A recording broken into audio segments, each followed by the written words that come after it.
But I'm pumped that Yeah. you're on. I know that we've had a couple like crosses where we almost met or got to talk but didn't get to. So I'm really excited for today. But before we do anything, you got to introduce yourself, tell everyone who you are and what you do. My name is Chris Lee. I go by The Beast is Back, and I'm an illustrator, graphic designer. I also make toys, collect toys. Uh, yeah, just a little bit of everything, but mostly illustration during the day. But really, it's like 50-50 toys and client work now. Yeah. What do you So. normally, I mean, you have so many toys behind you and so much going on. What's the thing? I mean, when we say that we collect toys, what's Mhm. the thing that you are going for? What's the thing that Um, like drives you for collecting? uh, my office is kind of like an explosion of my brain.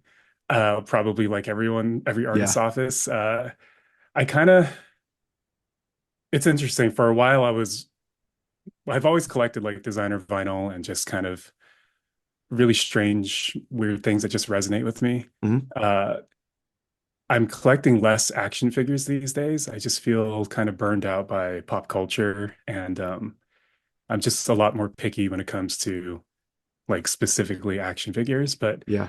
I mean, I collect everything like Japanese mascot figures, robot figures, like little like nature figurines from like Yeah. various Japanese makers like Kyoto.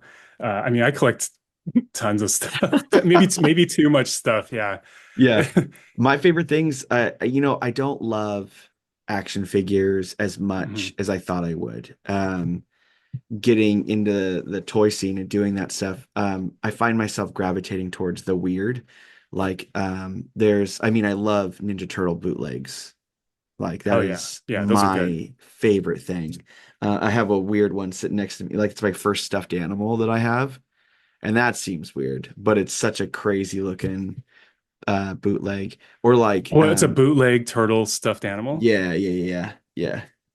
Oh yeah, yep, that's what it is. Yeah, Nice. for sure. And that company Yeah. probably would deny, deny, deny.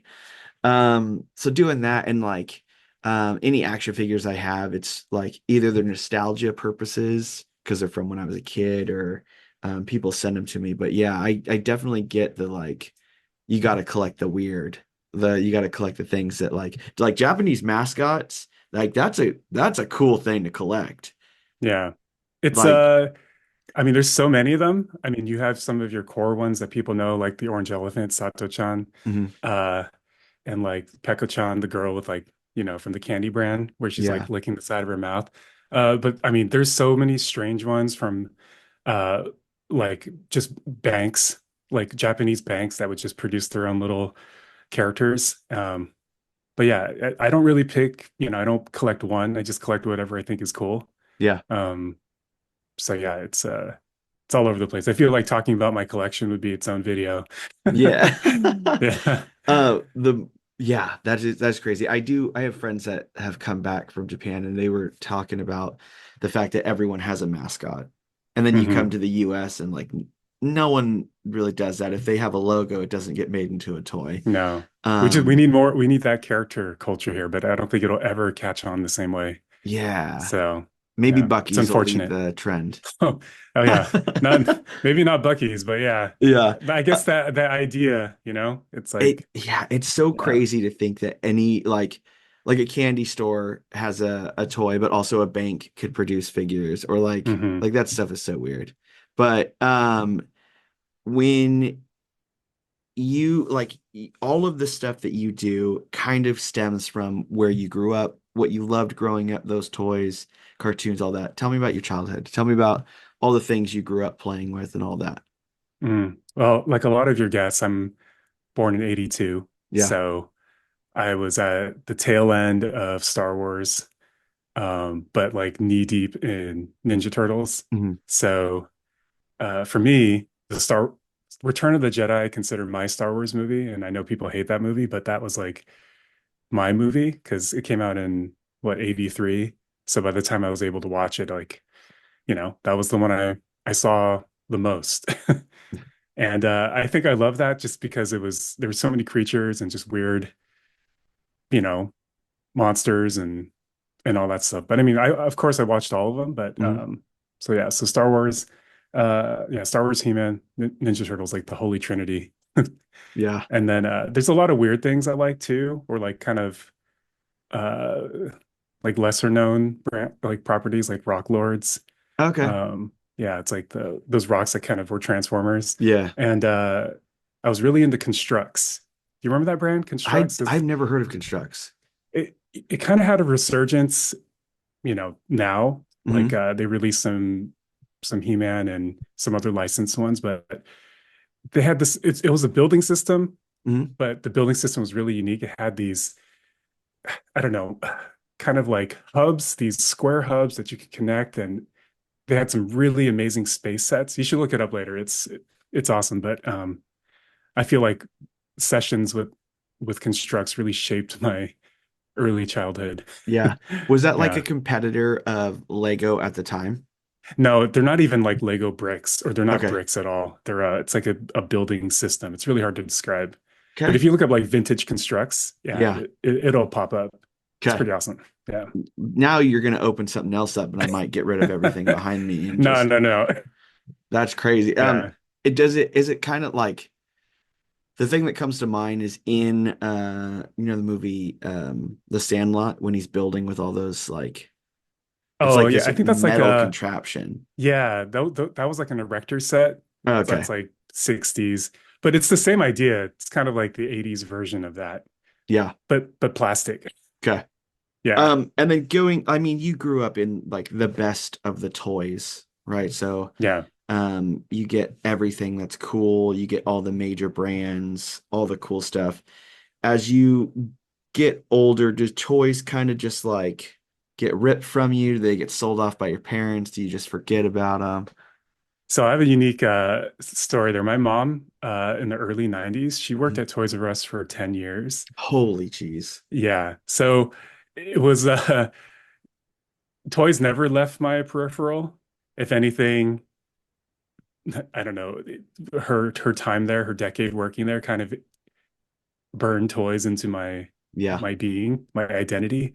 Uh, I I have so many crazy memories, like when like Marvel figures or X-Men figures would come in, she'd take me to the back and we'd open up a case and like, grab the one I want. I mean, case fresh wasn't a thing, obviously. It was more of Yeah. like I had that access, and back then there were no like there weren't crazy collectors like today. Like Hmm.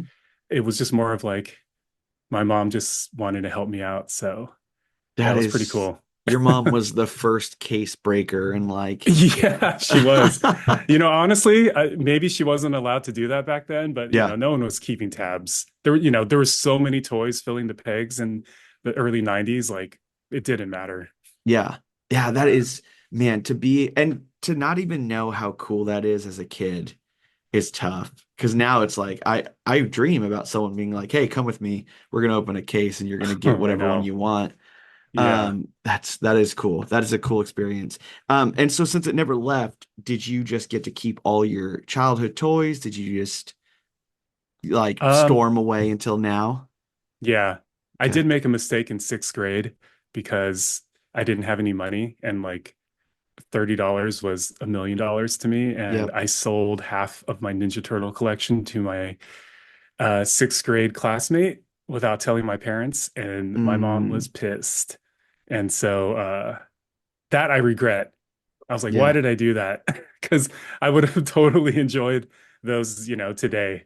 And Yeah. so um, there's that. But my mom, my parents kept most of my stuff. It was kind of one of those things like when I moved out, they're like, hey, you're gonna take this with you, So I know a lot of people don't have that option.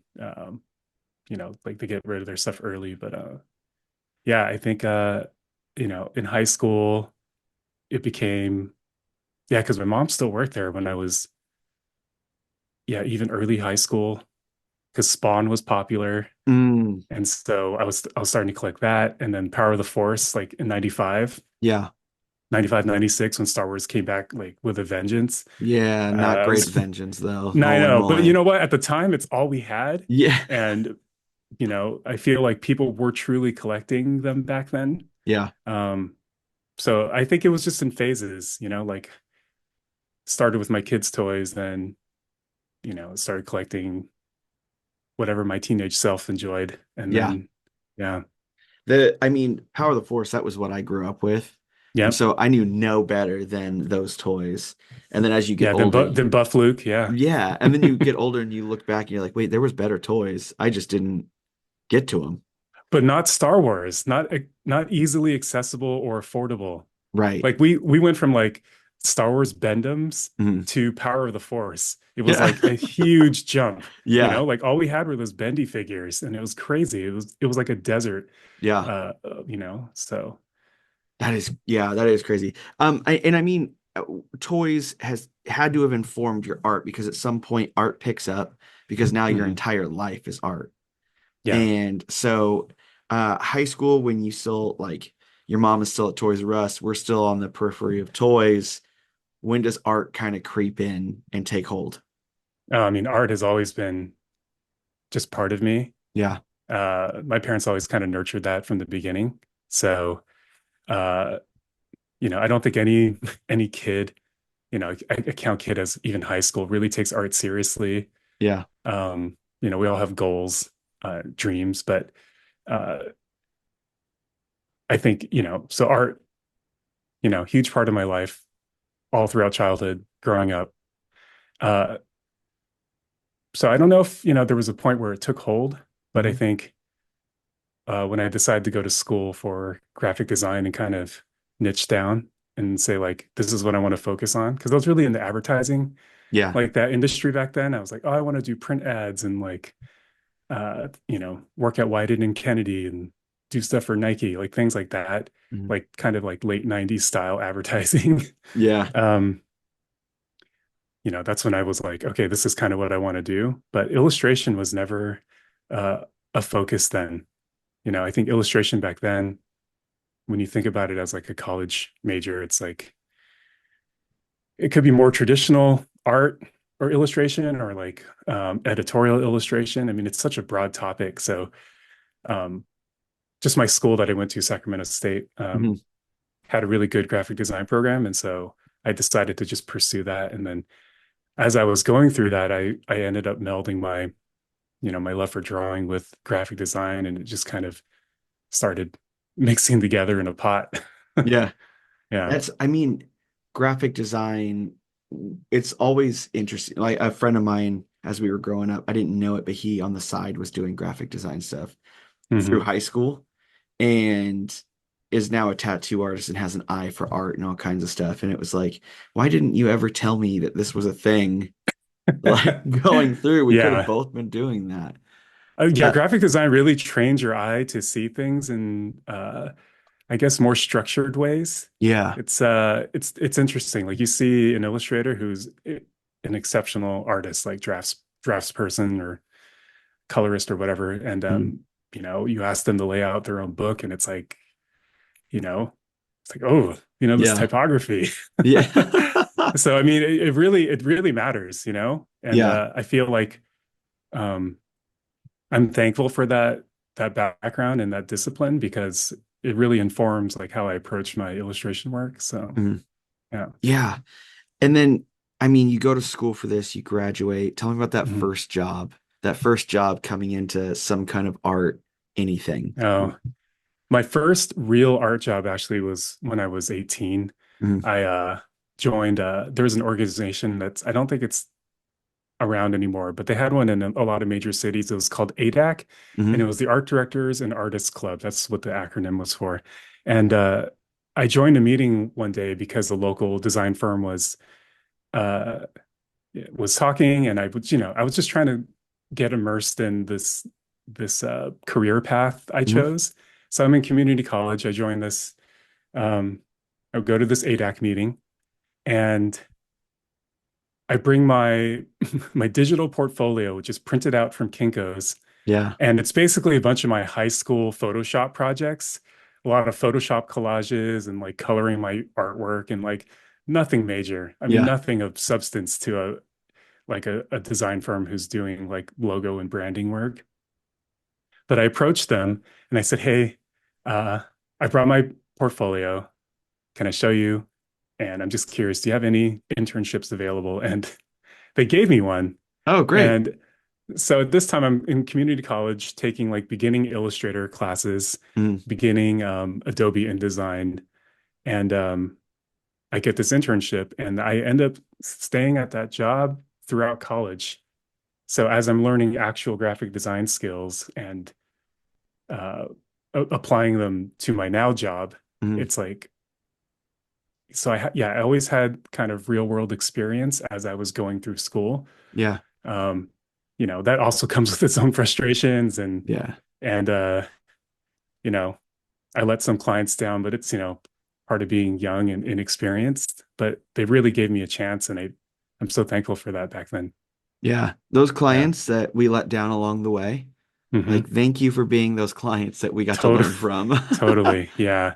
I remember crying because like uh, I uh I ended up like my boss gave me a job to manage myself. This was like, my senior year of college. Mhm. So, and I dropped the ball on some changes and it ended up eating up the budget.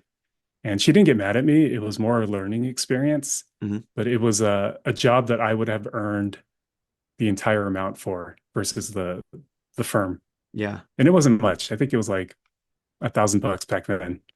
And but I messed up. And so yeah, I'm definitely thankful for those moments. Yeah. Now Yeah. I mean, now we learn and we're like, we're not burning through $1,000 anymore, but No, no. that's, yeah. Yeah. Yeah.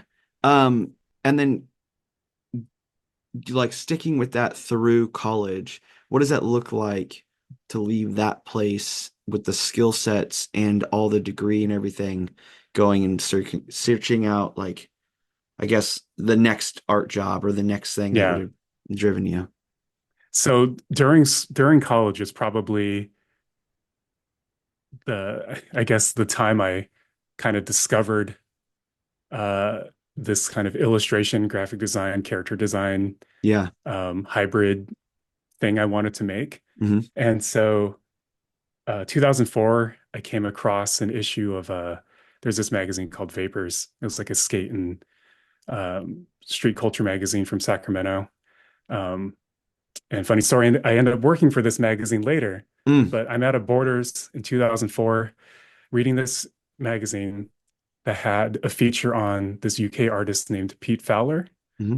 And his illustration style and just character design work and everything just kind of opened my mind. Hmm. And I was like, I want to do this. Okay. So sometimes you just come across that piece of media or that piece of inspiration that just like flips a switch. Yeah. And yeah, that was it for me, was that magazine and that artist. And '04, I discovered actually was it '04? Maybe that same year I discovered Kid Robot. Mm. And Which that's early on to discover yeah, designer maybe toys. Yeah. yeah, maybe 2003. Like Kid Okay. Robot was a completely different company back then. Hmm. Everything they had was all imports. I mean, I guess everything's technically imports, but like all these Hong Kong artists, uh, a lot of like trailblazers like Michael Lau and Jason Yeah. Su and all these people. And uh, my cousin for Christmas one year bought all the cousins like, hey, I went to this store called Kid Robot and I bought you guys all these little cute blind box toys, or they weren't even called blind box, these cute little toys, Hmm. which were blind boxes, but they happened to be from that artist, Pete Fowler. And it was Okay. his Monsterism series. And then I got that and I saw it and I just connected it to his work. And then I was just like, I've never seen anything like this before. I mean, for Yeah. you, I'm sure, it sounds like your story too. It's like you're just introduced to this like through like Sucklord, right? And it was like, what is this Yeah. world? Yeah. And I think it Yeah, like I do envy those that got introduced to it through something like Kid Robot because that's yeah, like the in comparison, the higher end professional side of production and Sh- all Sure. those things. And um, like I missed out on so much of that looking and then like being introduced through Sucklord and like, what are we doing making toys? Like, this is crazy. Yeah. I guess I'm Um, speaking more to the that joy of discovery. yeah, It's like you didn't know something was there, and then it's just presented to you like full force.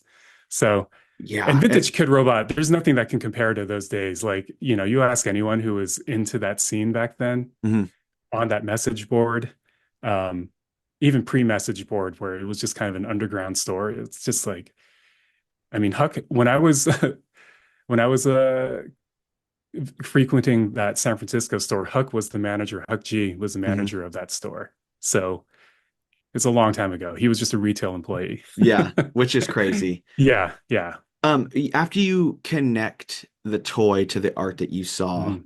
how does that kind of change you? Because seeing art in like in graffiti or painting or something, and then seeing it in a figure is crazy. Because then Yeah, like toys are now art to you. yeah. And I so, think, what does that do to yeah. you?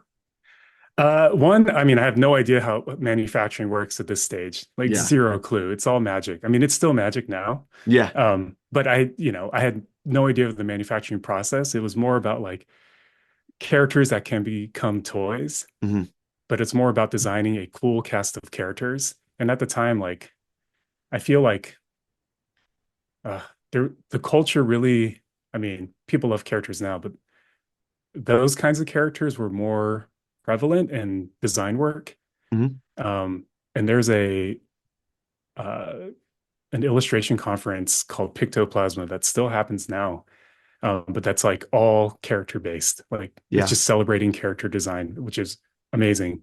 Um, so I was like, I want to create my own characters like how Pete Fowler did, but in my own style, my own voice. mhm. At this time in college, I'm trying to discover what that is still.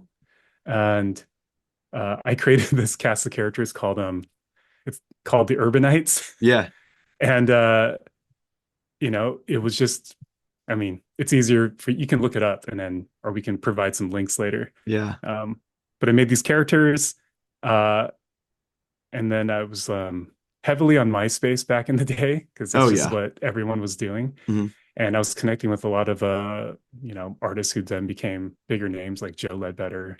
hmm Um, and he invited me to a show in Hollywood, because I'd post my art on MySpace and have my website. He's like, "Hey, I'm putting together a group show.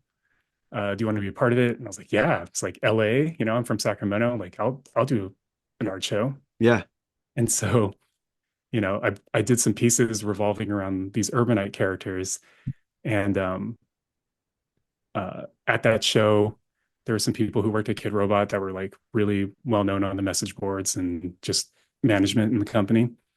And there's another toy producer there at the time. They're no longer in business. They're called Weedy Wheat Studios. And he approached me. He's like, "Hey, I love these. Like, let's do something." And so 24-year-old me was like, "Oh my gosh, this is Yeah. exactly what I wanted." So this is around 2005, maybe at like early 2005.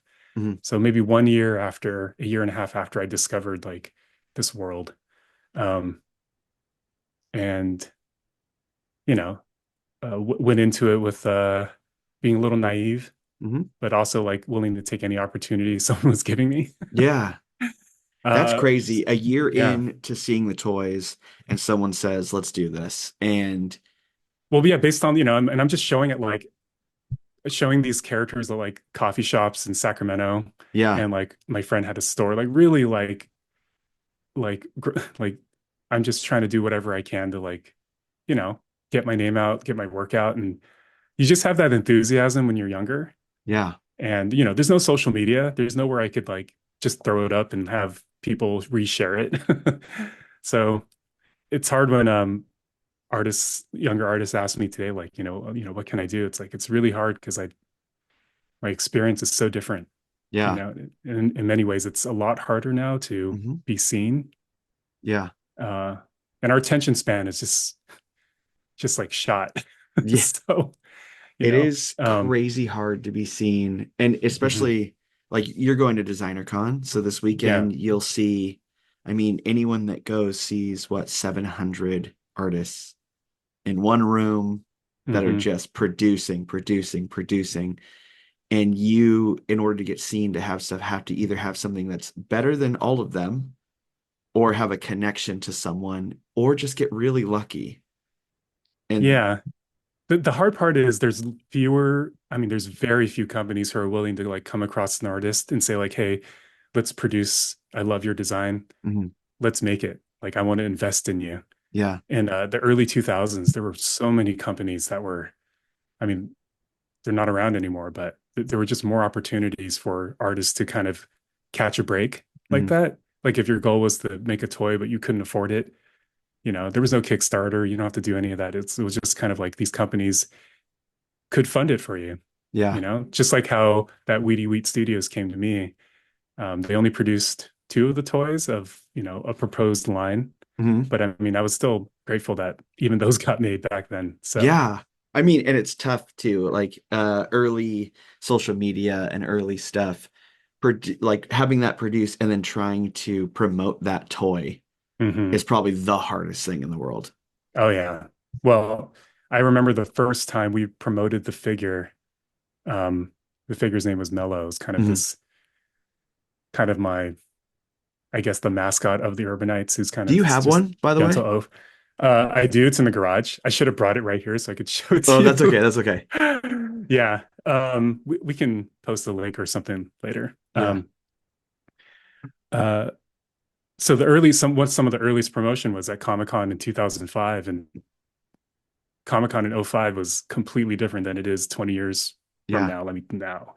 And like there's a whole section of designer vinyl, and it was just like just the energy was there. It was a new thing, and people were doing crazy stuff. But yeah, it was just showing prototypes there. So it was a lot of in person, Mhm.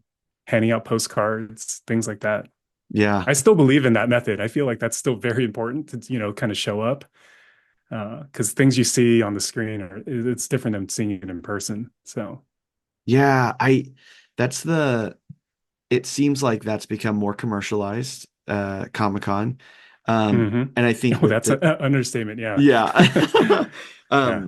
A friend of mine has a axe throwing shop down there, and every time Comic-Con comes in, they rent out her shop and turn it into any number of whatever properties that they do. Yeah.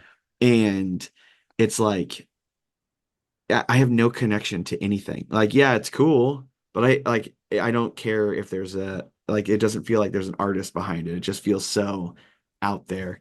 And so Designer Con, everyone pushing and everyone doing that. I think that's the eventual dream of Toys on Tap of like, how do I just walk through Designer Con and say, your work is great.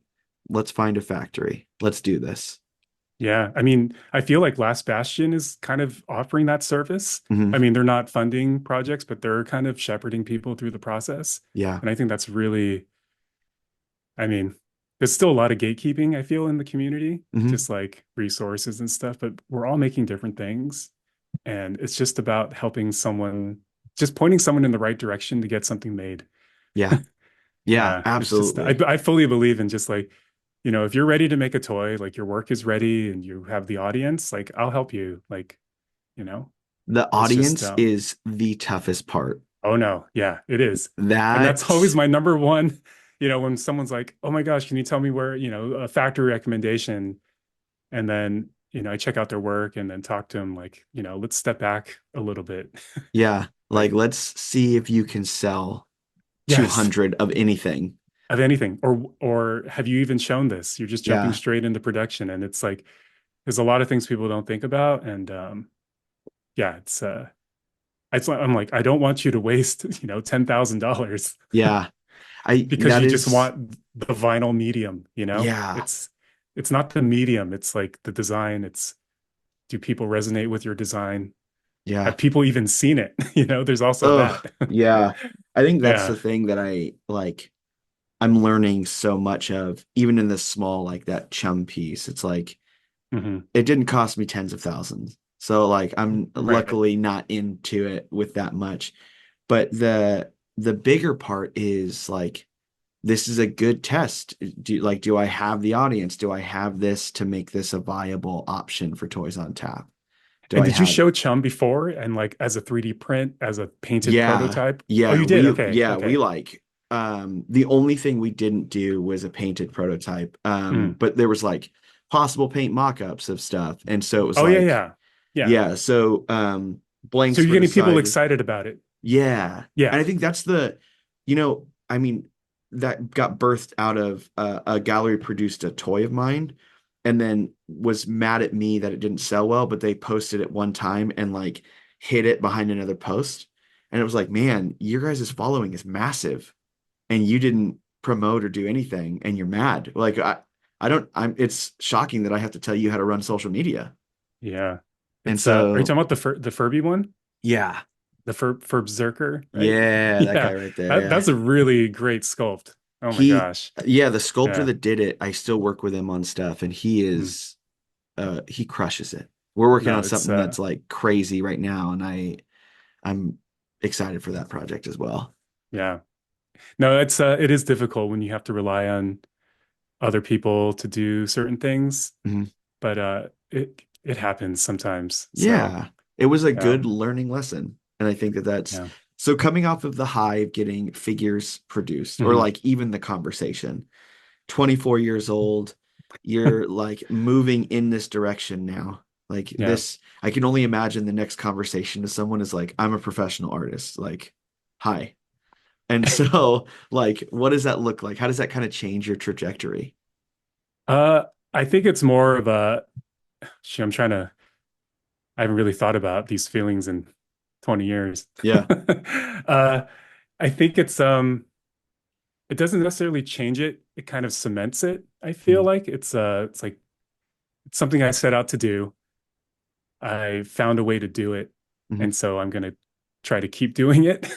Yeah. All the while nurturing this kind of graphic design interest and work and like trying to figure out my style, which I Mhm. feel like is still always evolving, but I feel like in your early art, like professional art exploration is when you're really trying to figure out what that is. And it takes time. Like it's taken me, 15, 20 years to feel comfortable with what I'm doing. Mhm. And, my work now doesn't look like anything I did back in Right. 2005. Um, but it put me on that path and just my work from that starting point just keeps evolving. Like my character work now is obviously comes from, that work back then. Yeah. Um, so, had these toys made. Uh, I had a solo art show at Kid Robot, that same Kid Robot I went to all the Mhm. time in San Francisco in late 2005. And, That's that so was always a, quick. yeah, I know that was always a dream of mine too. I was like, I want an art show here because they would host art shows every month. Yeah. And, it was my favorite store. I was like, I want to see my art here someday. So that happened. And then I moved to LA to actually work for Weedy Wheat Studios, Mhm. just as like helping with design stuff. And that kind of went south, but and just business was just kind of all over the place. So I had to find a new job. Mhm. And I ended up going on Craigslist and finding a job listing for that Vapors magazine, the one I told you about with Pete Fowler. Yeah. And I applied. I took a design test and I got hired. And I ended up being the art director for that magazine, which was like a weird full circle thing because it Yeah. started in Sacramento, got bought by a media company in LA. They were running it. And so now I'm working at Vapors. And yeah, that was an experience Mhm. because an art director there meant one person designs the whole magazine. Oh, But that it is was not an art cool. director. No, it's not at all. But it was cool because like I got to go on a lot of photo shoots and like meet like, you know, kind of like B tier celebrities and like Yeah. musicians and like skateboard legends. And it was pretty cool. Is this like Especially being young. adjacent to something like Thrasher magazine? No, well, yeah. This was more like skate and street culture where Okay. Thrasher is like, Just I skate feel and like underground, crazy. yeah, Yeah. skate. Yeah. Okay. Uh, So art director doing all mhm. this, like going all the shoots and everything, does that mean your art kind of gets left behind? Because the second we have a creative job, Like our That, oh creative yeah, juices that's get the limited, right? that's the thing. Concurrent, like while this is happening, simultaneously, not concurrently, simultaneously, I basically never stopped kind of pursuing freelance. Okay. Like at this time, design blogs on the internet were huge. Like that's how you uh found out about what artists are doing because they would have these like news feeds, Hmm. these sidebars that have like links to like, hey, check this out, look at what this person's doing. And at the time, like one of my other goals was to get on the news feed of this website called Design is Kinky. Hmm. And it's still around Jeez. today, but back then that was like a hub. That was Yeah. like you go there for all the cool like design stuff. And so I was like, one day my art's going to get posted there. And it did. And I Okay. was like, oh crap. And then, uh, that I don't know what that brought, but for me, it was kind of like just one of those goals. But, you know, '06 and stuff, I was doing like illustrations for Honda ATV and like a bunch of commercial clients because Hmm. just through my work spreading um, through these blogs at the time. I did some like editorial illustration for Xbox magazine when Xbox came out. Yeah. Um, so, oh no, not when Xbox came out. When the Xbox 360 came out, I was like, wait, Mm. when the Xbox came out, it was like 2001. Yeah. Um, so yeah, so all this time I'm freelancing. So the juices never ended, but my time at Vapors ended maybe 8 months after I started because someone reached out to me from a motion studio called Buck, Hmm. and they were like, "Hey, I saw you work on a blog, and I think we have this guy leaving, and I think you'd be a good fit." And so, they were paying like maybe twice what I was making at the magazine, and I That's had an no easy motion graphics. decision. I know I had no motion graphics experience. It was one Yeah. of those things like, well, I don't know how to animate, but I can design, and they do these things called style frames, Hmm. and emotion style frames are like the pitch for the project. Like, what is this going to look like? Like what is the kind of the vibe of the piece? What is the style? Yeah. And so I'm basically signed on as like a 2D designer. And so I take the job and I'm like, I'm just going to learn on the job. And Oof. that, yeah, working there changed my life. Like if you look up Buck, like some people may know, but that studio is just a powerhouse. Hmm. It was a powerhouse then, and then now it's just like a global company. They have like offices all over. But that's where I really cut my teeth and really like kind of discovered who like what my design voice was. Hmm. And I just had an art director, Thomas, who just like who pushed me. Like, like I've never met anyone like that in my life. And I think, if you're fortunate enough to have someone like a mentor like that Hmm. at your own, at your walk, sorry, at your work, I Hmm. mean, you just soak it in like a sponge. Yeah. And Yeah. the thing about motion graphics is every project is different and every like the style for every project was different. So I was constantly working in different styles. And I think that kind of forced flexibility, made my work better because I couldn't get comfortable doing one thing, Yeah.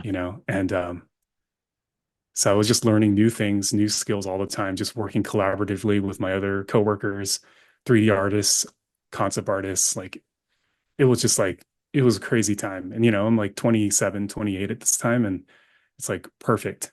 Yeah. So like That's like crazy to learn on the job, to have someone that's like pouring into you and you're just like gleaning yeah, everything you can.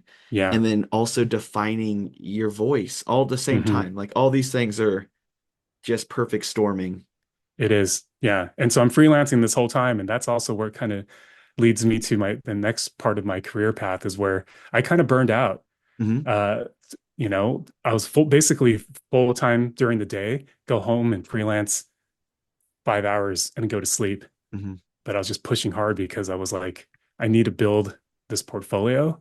And people, towards the end of my time at Buck were like, how come you just don't go freelance? And I was just scared, Yeah. like it didn't matter how much work I had or how many people told me like, oh, you can just do it. It's like It's to jump in to kind of leave that yeah, safety net was it's scary. something. It's scary. It's still scary now thinking about it, but I eventually did it because I was like showing up to work late. Like I'd be the last one in the office, Hmm. things like that. Like when that schedule starts showing in real life, like the consequences, I knew something had to change. And so Yeah. I made a decision um to finally go freelance. And so I freelanced the motion graphics for a little bit because the studios are pretty tight knit. Hmm. And once they kind of knew my work or where I worked, it's kind of like, oh yeah, do you have, a week to take this booking? And there's so many studios in LA that at that time it was just easy to just bounce around. Hmm. So I was doing that and still doing freelance print stuff and doing my own artwork and like um because I did the first decon in '07 Hmm. and Which Pasadena, right? Pasadena, yeah, in a tiny Yeah. room. Yeah. So there's a lot happening. And um it's interesting thinking about it all now because it's like not something I think about daily. Yeah. Um, so yeah, so I would go full-time freelance in 2009 and been freelance ever since. So it's been a long That's time. yeah, that's great. 15 years. Yeah, 15 years of That's full-time freelance, not moonlighting on the side. But yeah, yeah, yeah. that's crazy. And I congratulations, 15 years No, thanks. Yeah. of scary Yeah. behavior. So like you make that jump to freelance, Hmm. and it seems like your life has taken you in just we're going to keep expanding this portfolio, and you're going to learn something new every time. Hmm. When does that move into sculpting or figure design or toys in general? Um, when I started wanting to pursue things on my own, Hmm. like start to finish, were it was 3D based, or sorry, like 3D print based and resin cast. Yeah. I wasn't ready to jump into like uh, vinyl manufacturing or manufacturing in general. I was like, what can I do on a small scale um, that's won't break the bank Yeah. necessarily? Like it's still an investment, but um, so I worked with Scott Wetterschneider Hmm. um, on a robot sculpt, and I painted those up and yeah, and then and just sold them, like branded them, just Hmm. like applied everything that I know how to do into that project. And that's kind of how I approach everything now. It's like take everything that, you know, I'm proficient in and just try to combine it all. Yeah. Because I can make the logo, I can do the type, I can do the illustration. I understand the process of, you know, sculpting and all that stuff. So that was my first foray into it, was getting those robots made. I only did one release of it, Hmm. and then I moved on to the next thing. And this goes back to like my time at Buck. Just I think my mind became trained on I don't have the attention span to stick with one thing for a super long time, Hmm. at least back then. I was like, do one thing, let me try something else.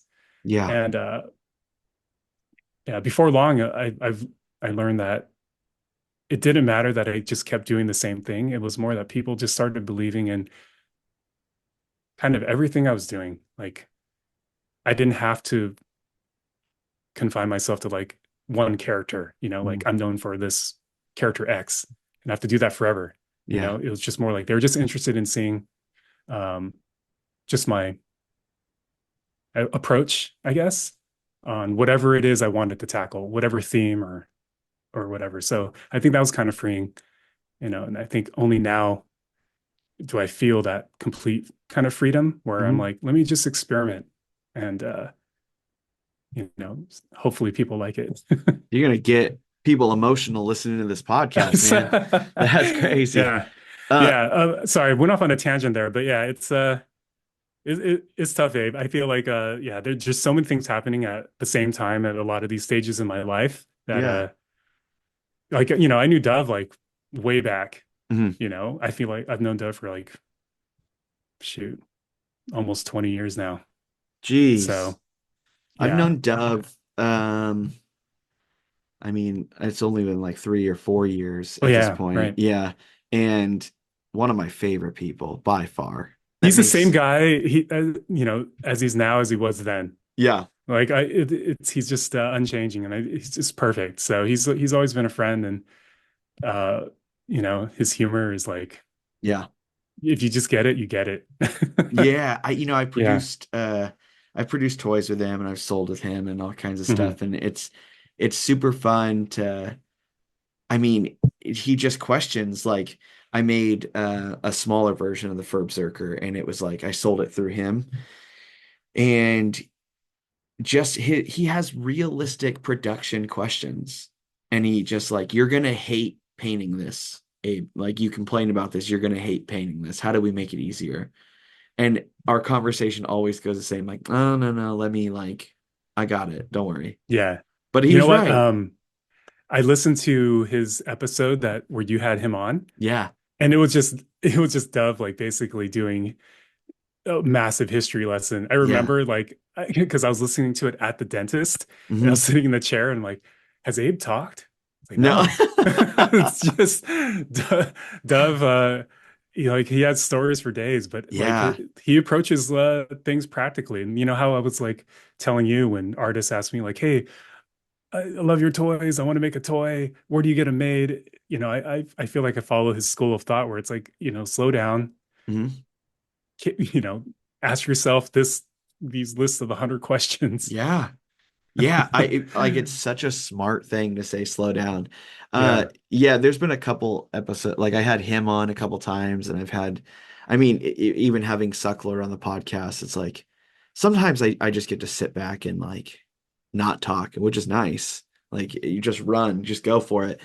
Yeah. Um, but Dove inspired like things in me just to keep diving and searching and doing things Mhm. like um trying to find like the oldest produced resin toys and like trying to which has been super fun and like tracking back the resin toy scene to 1989. I found toys that were produced and like shot out and that's super early. Yeah. I And feel like, so yeah, yeah. that avenue of, I wouldn't even call them designer toys, but just art, Hmm. is just so underground, you know? Yeah. And Dove mentions it a lot. It's like the audience that collects what you guys, are passionate about is like it's such a tiny slice of like the collector world. Yeah. So, Yeah. And I but mean, there's so many amazing things, like so many weird like things. mhm. Like I always like going by Dove's booth at, during DCon or Comic Con just because people are submitting crazy things. Yeah, and we're getting away Yeah. with it. That's Yeah. the I think that Yeah.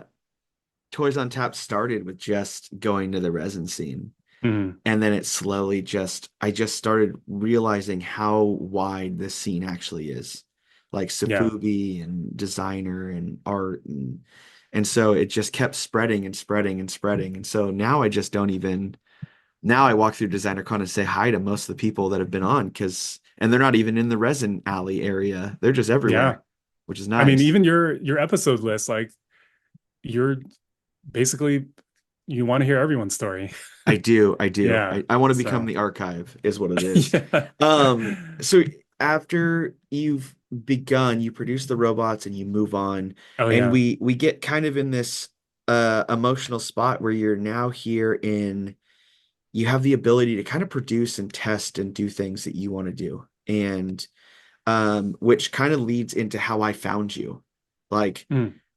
before we had like followed each other on Instagram or anything, um like when I was dealing with the Berserker and trying to figure stuff out, I was like searching like how do you make a paint mask at home? Like how do you do these types of things?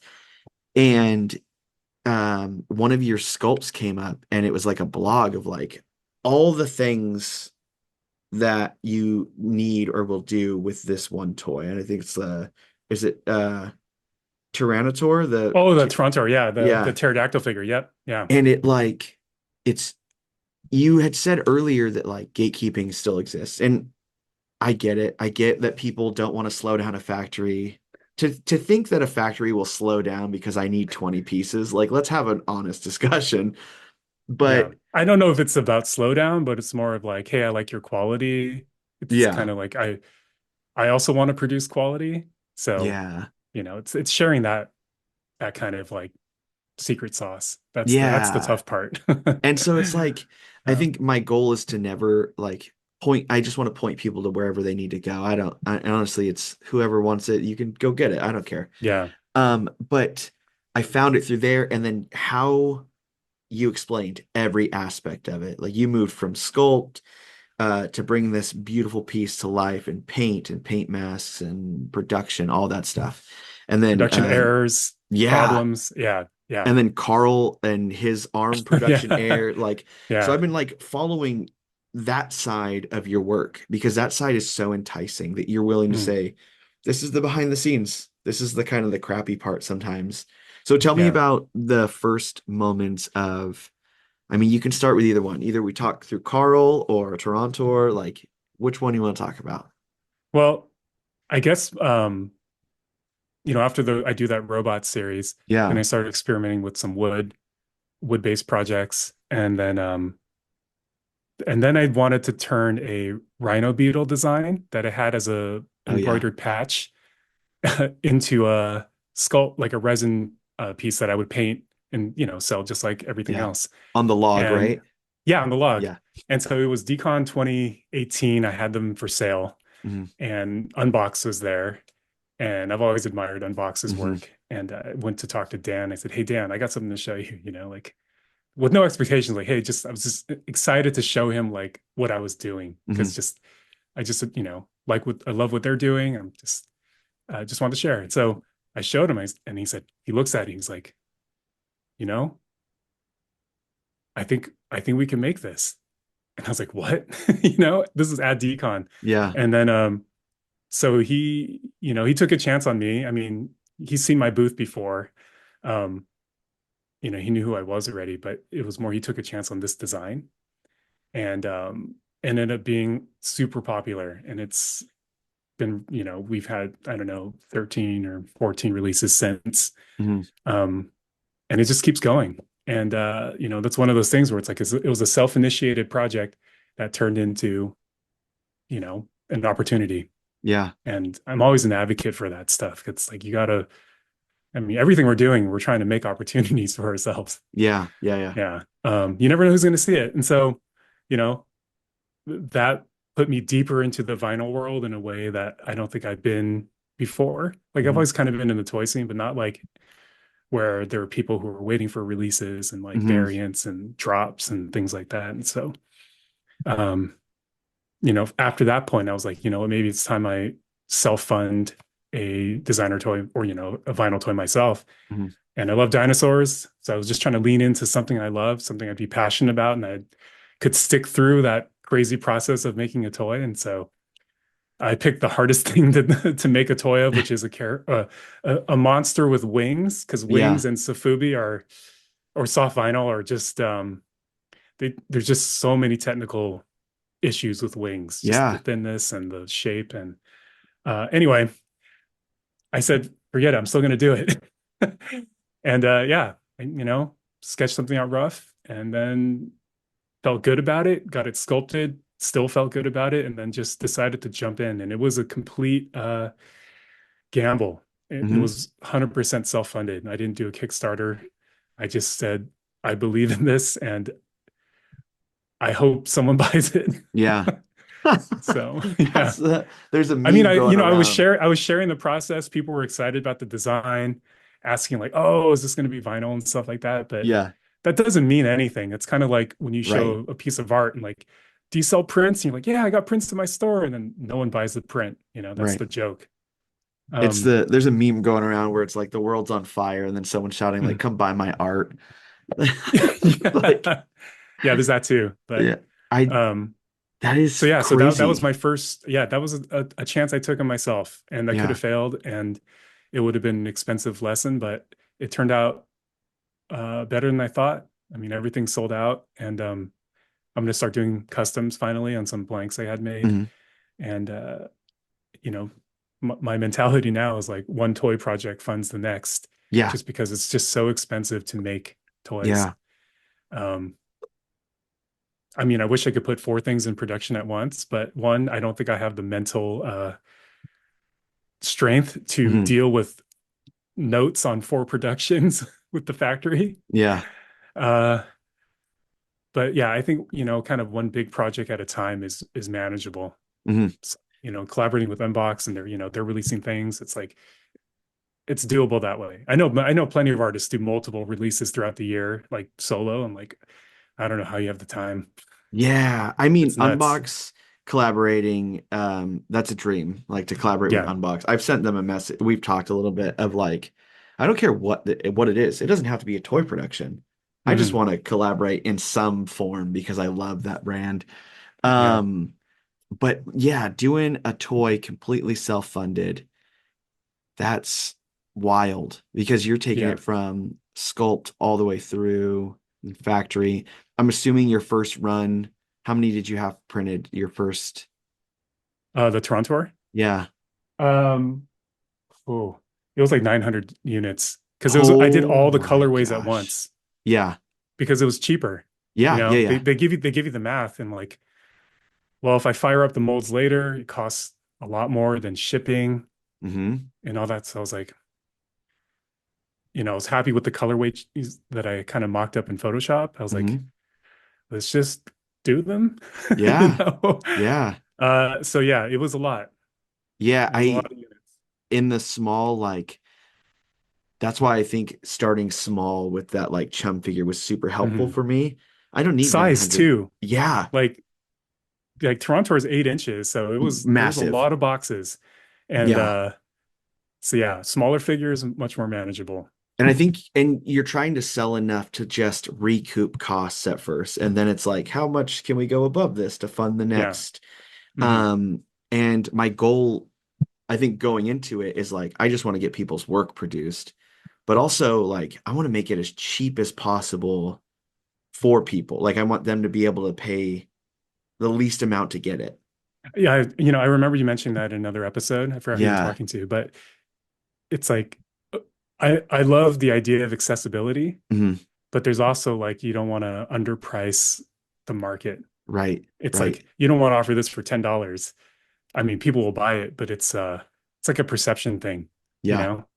So that's kind of a balance that everyone kind of has to figure out for themselves. But yeah, but I'm 100% for the more people who can buy my work and have it in their home, the Yeah. better. That's why my prints are affordable and Yeah. like everything's affordable, and I'm sure I could charge more, but it's like a quantity thing for me. Like the Yeah. more I can just, share, the Yeah. better. Um, Tell me, so after you've done that, and it seems like you're still producing it a little bit because you have blanks and stuff. oh, blanks. Yeah, they're already Yeah. made. I Okay, just haven't okay. painted them. They've just been in the garage and I Yeah. just need to do that. So, With because with the robot, like we made it, we moved on from it. Is yeah. this one of those toys that like you're gonna now produce and then it's like, okay, we're moving to the next project, or will you come There back to this there one? there is another Toronto was under the banner of something I made up called Primeval Island. Hmm.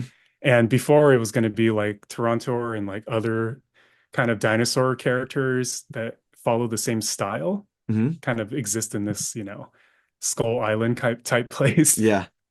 I'm calling it Primeval Island. But as the few years went by, I realized like, I fell back on the idea of I can just experiment with something else that's dinosaur related, Hmm. but a different style, but still have it under that banner or that name. Hmm. And so, after I kind of freed myself from the constraints of like everything has to look like Toronto, like, he's the foundation, everything has to build from that. Hmm. It's kind of like anything dinosaur related now will be under Primeval Island. Yeah. So I have some new dinosaur sculpts in the works Okay. there's three of them. One's done, but there are two more that are being worked on right now by my friend Brandon. And I'm excited about those. And they look nothing like Toronto. Awesome. So yeah, it's going to be weird. It's going to be goofy. And yeah, I think I just need that kind of energy right now. Yeah. Tell me about Karl because that piece as a whole pivots from we've done the Rhino Beetle, we've done Hmm. dinosaurs, and then you moved to Karl. Hmm. Tell me about Karl. I've always liked the Kappa Yeah. character just from Hmm. Japanese lore and just how it's represented. And, everyone's interpretations of the Kappa is different. I Hmm. mean,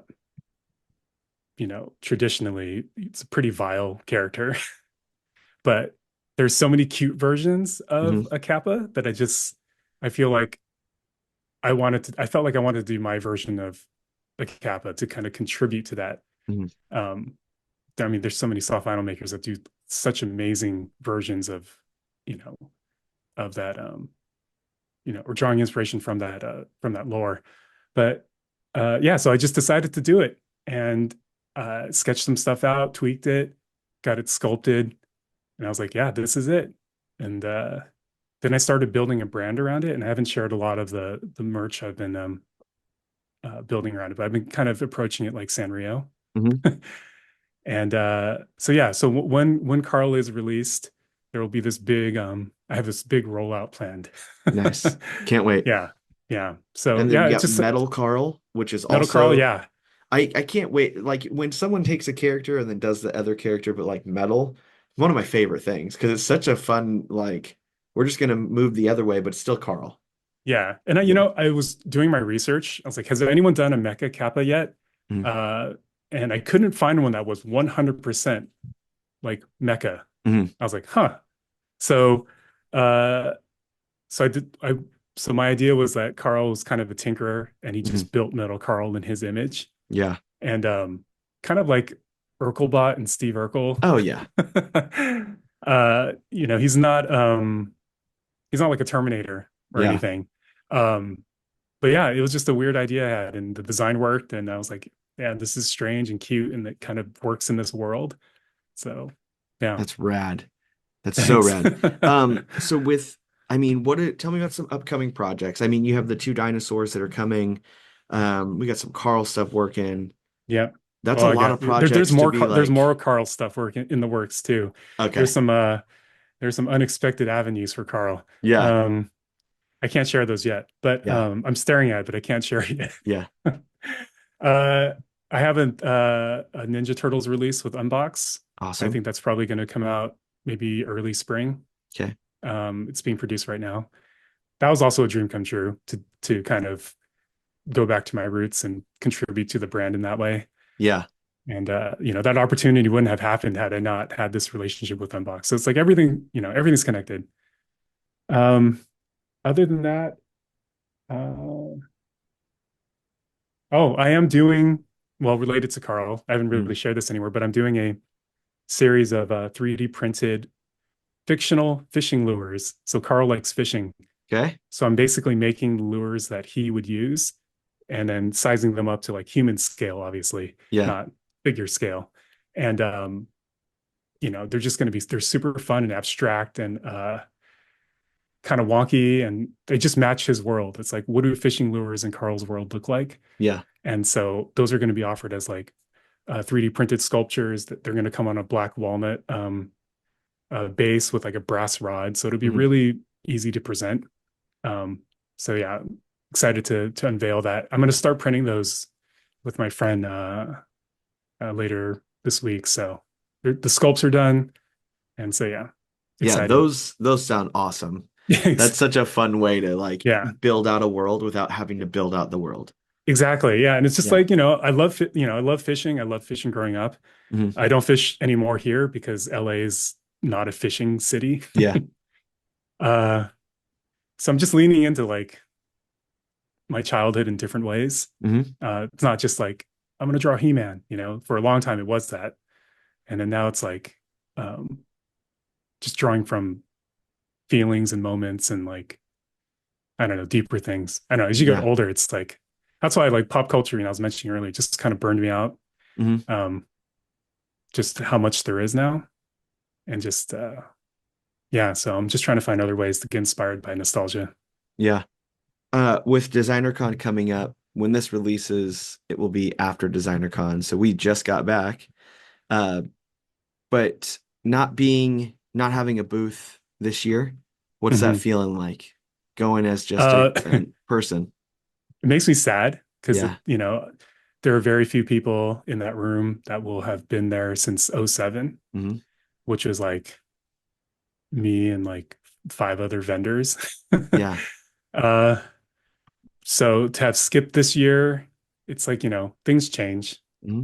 Um, you know, since we're in the future now, hopefully attendance was good. Yeah. Vendor turnout looks awesome. Yeah. I'm so excited to be a fan. Like there's some visiting artists that I want to get toys signed, like Chino Lamb and people who never come to the States. Hmm. Um, so yeah, I'm excited to not have to work, but I'm also it's a little bittersweet just because, you know, people look for me there and people DM me like, "Oh, you're gonna be in Vegas?" I'm like, "No, not this year, but I'll be there." But I will have a toy signing though at Unbox, or I Awesome. did have one if since we're in the future. Yeah. That's cool. Yeah. What's I the hope it happened toy? actually. Yeah. What's the toy that you're signing? It is a decon edition of another Rhino Beetle. Heck yeah, it is. Yeah. Awesome. It's a pretty cool one. I'm doing something with it that hasn't been done yet. Hmm. And yeah, I'm really excited about this colorway. So I don't know when it is. I think Saturday. Hmm. So yeah. That's amazing. That's super cool. Um, Thanks. it's crazy to think that all of this kind of started out of nowhere with someone saying like, "Hey, those are cool figure, like cool pictures. Like I want to produce those." All the My way toy back. journey, yes, but Yeah. really it started from a magazine, Yeah. that I found out of Borders. Yeah, which is so crazy to think about for even the next grouping of artists. I mean, Mhm. it seems like it's gonna continually get harder to get in to doing art, um, or doing art full time. And so The, it's yeah, it's harder, but it's also more accessible because of all the yeah. tools we have now. Like 3D printing is like set it and forget it now. Mhm. It's just that just wasn't around back then. It was impossible. Yeah. So, I remember when it came out and they had like the first 3D printers you can get were like thousands of oh dollars. yeah. And you were like, that's awesome. I'm never gonna get that. And now they're like a couple $100. You're like, I might get three of them. Like, let's see how this works. That's how I felt about like flat screen TVs. Like when those Yeah. first came out, I was like, someday, I think I saw one when I was like 19. I was like, someday I'm going to own one of these. Yeah. Now they're like, It's whatever. like you can't Or get the other ones now. Yeah. yeah, they're free. They're Yeah. giving away TVs. But maybe we'll get to that point with 3D printers. But yeah, I feel like the tools at every artist's disposal now. I Yeah. mean, one, there's too many, probably too Hmm. many options. Um, but it's there if you need to get something done or made. There's options to do it without like do it yourself. I mean, you know, Right. Right. um, laser cutters, 3D printers. I mean, all kinds of stuff. So Which is so crazy. And I I love know. every bit of it. Yeah, Every me too. I want it all. I want all the yeah. equipment, but I don't have space for it. Yeah. Oh, geez. Yeah. Um, Chris, it's been awesome having you on the podcast. It means the world. The last part of the podcast is plugging all the stuff you've got coming up that people can get, where they can get it from, any collabs, how they get in Mhm. contact, all that stuff. And then we have an episode of the Nitty Gritty that we get to talk through something artist specific that goes on the Patreon for Oh, another 10 cool. minutes. Yeah. So I do have something very specific for you for artists to do that. But please do all the stuff you got to do, plug your stuff. Well, if you went to Decon, hopefully you picked up my Rhino Beetle release. Hopefully you arrived on time. There we go. And if you did, thank you. Uh, look forward to Karl early next year. I mean, gosh, I plan to have this thing for Tag Fest. Mhm. Oh, that's So, so I soon. mean, that was, I mean, I started this almost a year ago. So that's Yeah. how long this stuff takes sometimes. Mhm. So Karl's coming and a lot more related to Karl's coming. The new dinosaurs I had for my Primeval Island line. And yeah, I think that's well, and then yeah, the Ninja Turtles from Unbox. And yeah, I think that's about it right now. Awesome. Awesome. Mhm. Awesome. Dude, thank you so much again for coming on Toys on Tap. Thanks, Abe.